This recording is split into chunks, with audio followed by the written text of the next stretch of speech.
hablamos del ámbito internacional, por eso ya está preparado aquí nuestro compañero Martín Gripo. ¿Cómo estás? Hola, Emi, ¿cómo estás? Buenas noches. Buenas noches para vos también, Martín. Gracias. Buen comienzo de semana, más breve que tenemos aquí en la provincia. Así es. Bueno, hablábamos de esta crisis de seguridad y política que se vive en Haití y que en las últimas semanas también se ha visto un repunte respecto a esto, ¿no?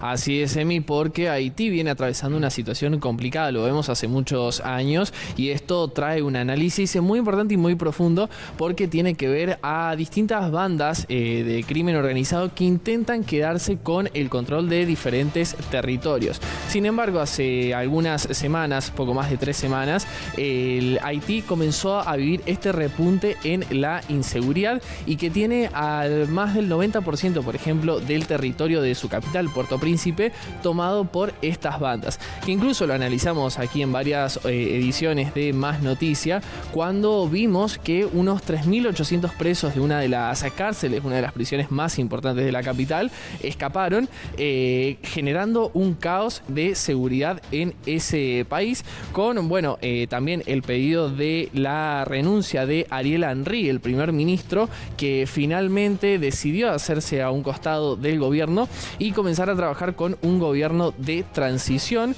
y un consejo de gobierno para que pueda administrar y pueda gestionar la situación que está viviendo la isla, Emi. Martín, en esta situación caótica de conflicto que vive la isla, te quiero preguntar si hay posibilidades y hay riesgos por la falta de alimentos y de medicamentos. Así es, y son aproximadamente 5,5 millones de haitianos los que están en una situación compleja, que perdieron sus casas, además de las personas que también perdieron a sus seres queridos por el aumento en los asesinatos. Y estos 5,5 millones de personas que están en una situación riesgosa, que pueden comenzar a pasar hambre y que están viendo las consecuencias de la falta del ingreso de medicamento, hay unos 3 millones de menores que están también en esta situación.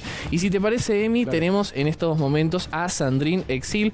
Ella es periodista, es haitiana y está en este momento con nosotros para comenzar a analizar esta situación. Sandrine, ¿cómo estás? Buenas noches. Emiliano Pascuarelli y Martín Gripo te saludan.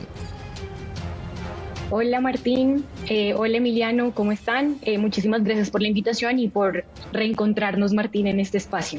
Así es, Sandrine, en los últimos días vimos, por ejemplo, un informe de la ONU y también que fue replicado por la agencia de noticias AP, que dijo que en las últimas semanas, hasta aproximadamente el 20 de marzo, unas 53.000 personas abandonaron Haití. ¿Qué está pasando? ¿Cómo está viviendo la gente esta situación?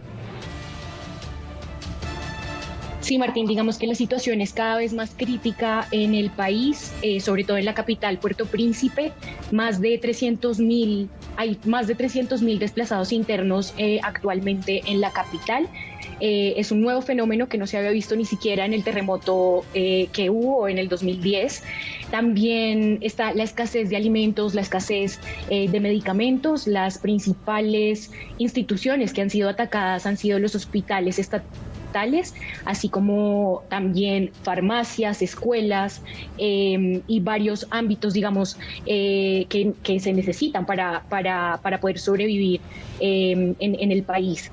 También hace poco, como lo mencionabas, pues se ha visto también el fenómeno de la salida de más de 50.000 haitianos de Puerto Príncipe, sobre todo hacia Cabo Haitiano, que queda al norte del país.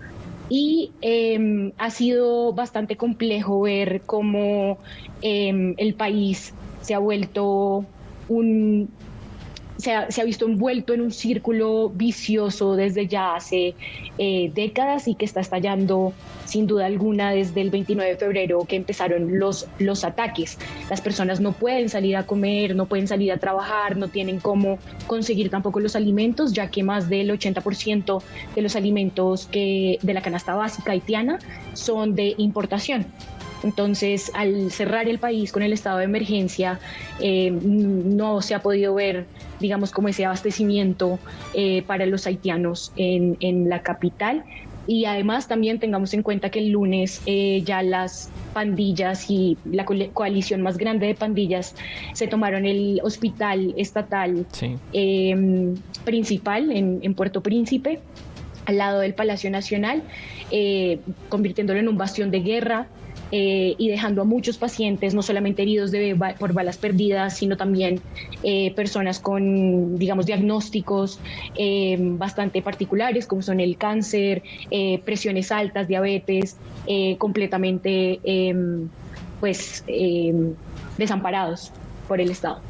Claro, Sandrine, y te hago una consulta porque hablábamos de la renuncia del primer ministro Ariel Henry y este gobierno de transición que se está formando y que se está esperando que comience a gestionar el país. Mientras tanto, no hay gobierno en el país. ¿Qué está pasando?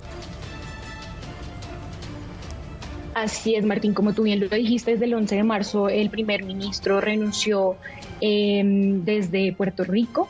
Digamos que este fue el inicio del estallido, ya de una toma de control mucho más profunda, más del 80% completamente tomado.